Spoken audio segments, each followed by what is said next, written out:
Na kągi, pasiraitokim rankoves ir imkimės. Jau esam kalbėję apie darbą labai susikaupus, apie gilaus fokuso sesijas, bet žinoti, kaip žinia, dar yra negana, reikia veikti. Todėl ypatingai apsidžiaugiau radusi, kad Windows Clock programėlė turi viską, ko tam reikia.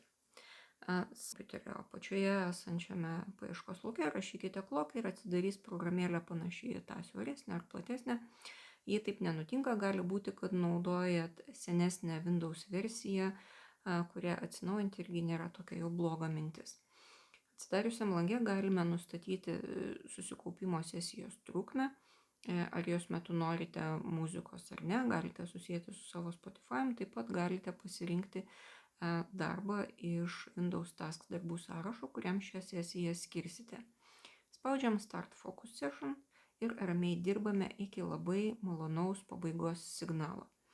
Sesijos metu yra nutildomos visos notifikacijos, taip pat galima nustatyti, kiek iš viso valandų per dieną norėsite dirbti darbui tokiomis sesijomis ir stebėti savo rezultatą, taip maitinant savo stiprėjančio dopamino schemą.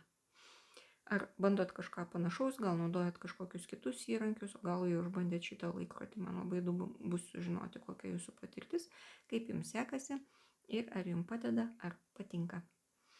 Šiandien tiek, gero bandymo, taikos ir ramybės.